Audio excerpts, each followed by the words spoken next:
In the southwest corner of Hyrule, we'll find the Gerudo Desert, which is undergoing something of a crisis. Several rifts have opened in the already harsh region. The Gerudo warriors attempting to deal with the issue are reaching exhaustion, and the chief's advisor Facet has been replaced by an imposter, intentionally guiding the people of the desert in the wrong direction. After repeated failure to close the smaller rifts of the region, Zelda joins with the chief's daughter Donna and rallies the Gerudo soldiers, proving herself and rescuing the real Facet from the still world. With the tools and knowledge in our hands, we are granted access to the Gerudo Sanctum, where Tri's friends are being imprisoned, which itself has been plunged into the still world. So, here we are. Having been run back and forth throughout the desert, Zelda finds herself in the next dungeon.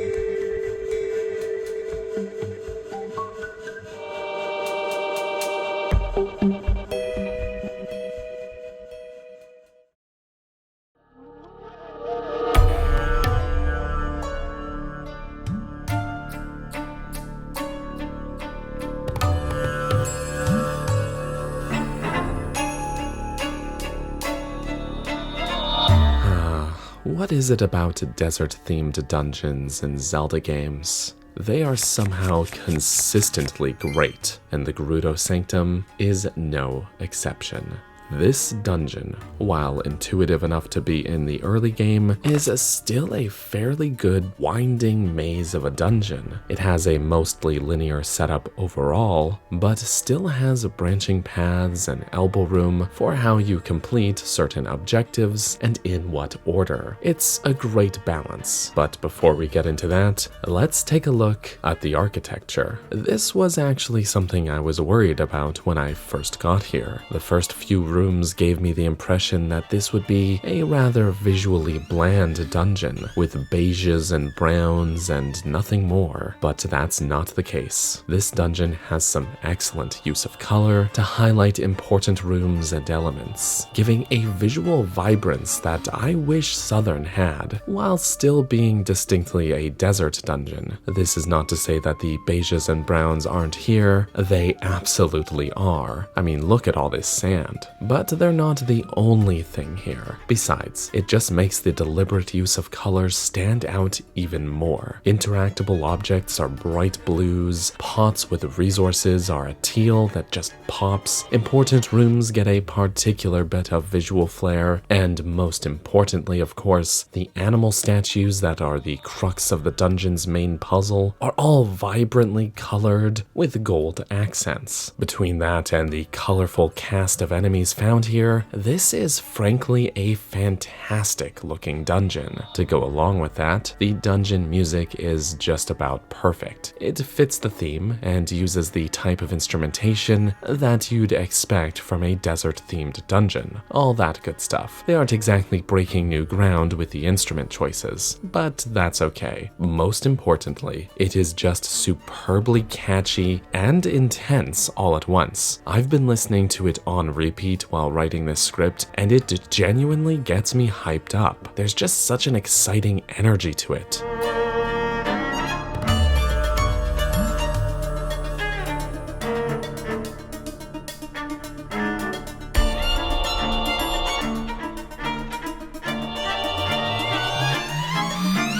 Blending the usual desert elements with the droning of the still world theme, as has been the case with all of the dungeons so far, mind you, but of the first 3 dungeons' themes, this is the best so far. As for navigation, the Sanctum provides a great balance between linearity and open-ended, branching paths. There are quite a few instances in which you'll have options of where to go, but you'll still need to complete the objectives behind both paths. Or sometimes you'll run into a locked door and have to go hunting elsewhere for keys. Oh wow. that feels good to say. There's also an emphasis here on the exterior of the dungeon, specifically this section of the Still World. Both Southern and Jabul Ruins have been in the Still World as well, but used that setting as a linear platforming style lead up to the dungeon, basically meaning you'd first go through the Still World, reach the dungeon, and then go inside and complete the dungeon itself. They were two separate, distinct gameplay sections. This time, the lines are a little more blurred. The Still World outside is not a linear platforming section, but instead a sprawling open space that surrounds the dungeon on all sides. Well, almost. The bottom's cut off, but you know, the building itself has multiple entrances, so you'll find yourself going in and out in order to make progress and explore new parts of the dungeon, finding new ways to get inside as you do, not unlike the Skull Woods dungeon way back in A Link to the Past. I like this concept quite a lot. And while it's an idea that will get put to even better use later in the game, I think it's used really nicely here. And there's even mandatory stuff to find out here, so it isn't just flavor. In fact, the dungeon exterior with its multiple entrances and exits pretty well acts as the dungeon's central room. Initially, when studying the map and looking over my footage, I was going to say that the dungeon doesn't really have one, and I guess that's true since this isn't technically a room per se, but it serves the same function, acting as a memorable anchor, a focal point from which your exploration can spiral outward from, while keeping your sense of direction grounded by having it all connect back to an important location. So yeah, outside is the central room. I've convinced myself. Progression-wise, after a short section at the beginning where we have to hunt down a key with the option to get the flying tile echo, we'll be strung past a buried boss door and then find ourselves at this room with some pedestals and a stone tablet. It's here that we'll learn the dungeon's core puzzle, which the rest of the progression is built around. Something of a riddle. Find two specific animal statues, the descriptions of which we'll find elsewhere in the dungeon, and place them here on their pedestals to open the way. Once we've done that, it'll loop us into this room, so we can drain the sand out from beneath the boss door and get the boss key from this cool rotating puzzle. So we have a clear objective and are given free reign throughout the dungeon to find these hints, the correct statues, and a few other goodies along the way. This is overall a great dungeon setup, and the animal statues themselves are spread out really nicely throughout the dungeon and its exterior. Even if you know the solution or remember it from a previous playthrough in my case, you still have to go get them, meaning this is not a cheesable dungeon where you can just go straight to the boss key and bypass everything else, even though you have a lot of options on how to approach things. We also get a decent mid-boss fight here, something Jabul Ruins lacked entirely, once again facing off against a Link Echo. This time he uses the bow rather than the sword. Then he multiplies, making you fight multiple at once. This is a pretty fun little battle, though maybe not as intense as the encounter in Southern. There's also a good variety of ways to take them on, whether it be with echoes, using bind to just drop him into the abyss, or taking him head on with sword fighter form. All in all, a decent mid-boss, if not a little on the easy side. Defeating him will give us access to the bow, which, like the sword, acts like something of a dungeon item here, which is cool. It greatly bolsters your attack capabilities while in sword fighter form, which especially helps during boss fights. But for the puzzle and navigation side of things, it's used in the most minimal and bare bones way possible. There's one instance where it's helpful, and that's to break this particular barrier blocking this path in a side-scrolling section. That's cool. I always like when new items open access to new areas, but they placed this barrier in the room right after you get the bow, and it's the only one like it in the dungeon. If they had placed a second one elsewhere in the dungeon, just to spice up the sequence of progression with a little more utility, I think it would make the navigation just that much more interesting, but oh well. I also want to give a quick mention to the flying tile echo. We can find it pretty early on in the dungeon,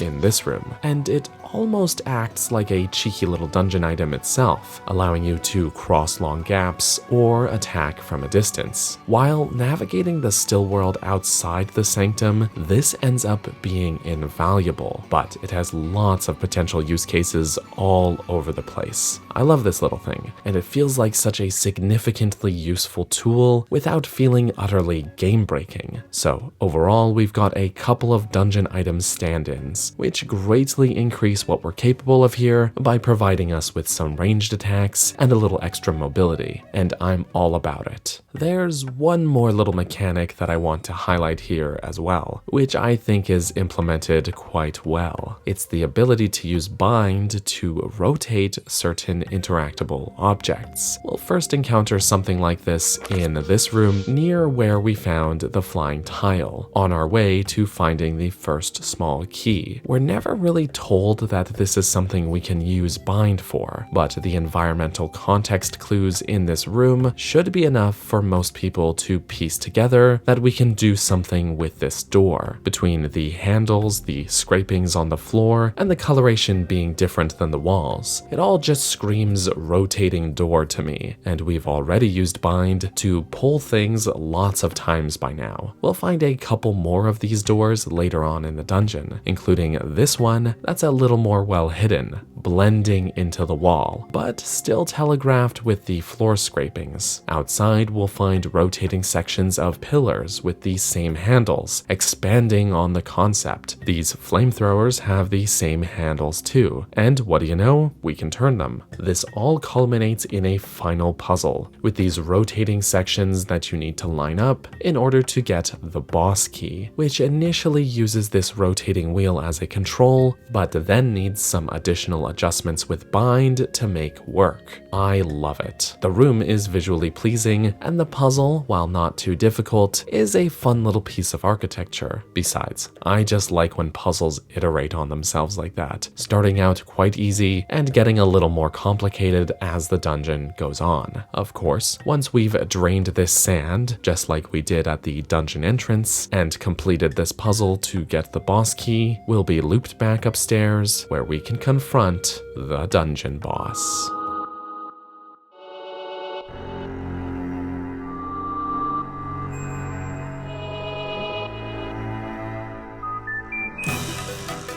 Rising from the sand to meet us is Mogriff. Whoa, nice shades. As far as desert-themed dungeon bosses go, this is a pretty neat concept. I guess he's like the mole version of a griffin, and we have seen a fair amount of both hole mills and flying enemies, so this works for me. The sunglasses look a little silly, but otherwise, I kinda like his design. He's big and beastly. As for actually fighting Mogriff, I honestly find this boss fight to be a lot of fun. He's a genuinely good boss that will keep you constantly moving as he aggressively attacks and zooms around the room himself. He'll slash at you with his claws, which also sends a sandy shockwave out, and charge directly at you. Since he moves around a lot, it can seem tricky to reliably attack him, but if you time it right, you can get him to bonk his head on one of these statues, which will leave him momentarily stunned and vulnerable. There's also a second phase to the fight, where the top layer of sand in the room drains, leaving us in the sink sand below, save for a few safe spots. Hopefully, you bought those sandals in Gerudo Town. At this point, he'll also put those wings to use, flying and expanding his repertoire of attacks with sand tornadoes and dives. The tactic remains the same though overall, just with some added challenge and mobility, and I like that. Like the Seismic Talus in Southern, this boss really feels like a great blend between old school Zelda boss, in which they have a specific weakness that will stun them and allow you to shift from defensive to offensive, and open air Zelda boss, in which you can just wail on them and chip away at their health unrestricted with a variety of attack options. Both approaches are possible here, but I feel that being strategic tends to pay off better than just being super aggressive, which fits the game's theme of, wisdom. it's in the title. All of that said, I like this big hairy goof. An original boss that fits the theme here, and is a ton of fun to take on. Plus, something about moles in sunglasses is weirdly amusing to me. Good stuff.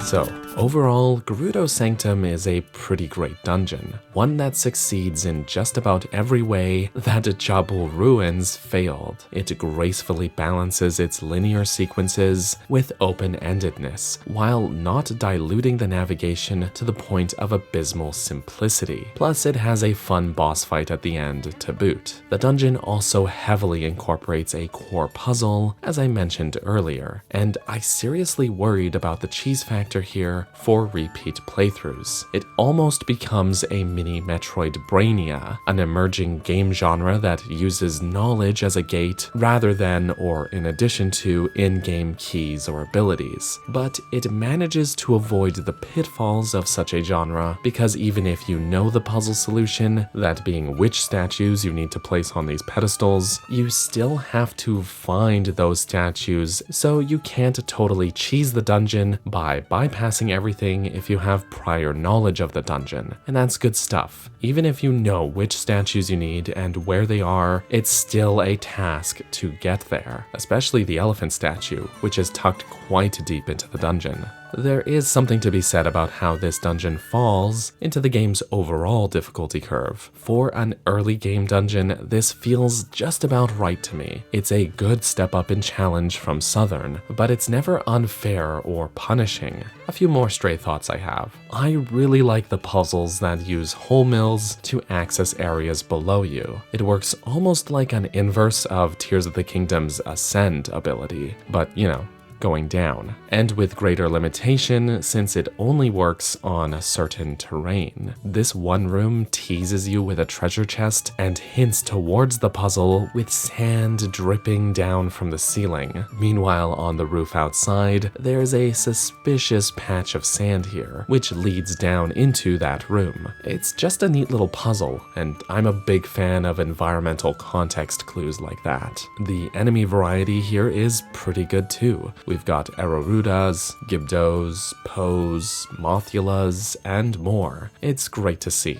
and they add a lot of flavor to the dungeon while not relying on just frequently locking you in a room filled with enemies. I mean, it happens a couple times, but that's fine. It never feels like a design crutch. Besides, I can't think of very many Zelda dungeons where that doesn't happen at least once. These pulley switches to open doors are pretty cool. Reminds me of Twilight Princess, and you can grab and pull them manually or use bind. So that's fun. I just wanted to mention it. I didn't know where to fit it in the script. All that said, I think this dungeon's greatest strength is in how it just lets you roam freely, explore, and figure it out for yourself. Jabul was meant to be open-ended, but its design really was just 4 looped paths off of a central room. This place has so much explorable space by comparison, both inside and out of the sanctum itself, treating the surrounding still world area as a large part of the dungeon progression, even hiding one of the necessary animal statues out there. The multiple entrances and exits and abundance of optional goodies and secrets to collect actually play really nicely into the massive toolkit that the game arms you with. And unlike Jabul, I never felt like my huge arsenal of echoes undermined the dungeon progression or its puzzles in any way, but rather played into it. Plus, zooming around on the flying tile is a ton of fun. All of this is to say,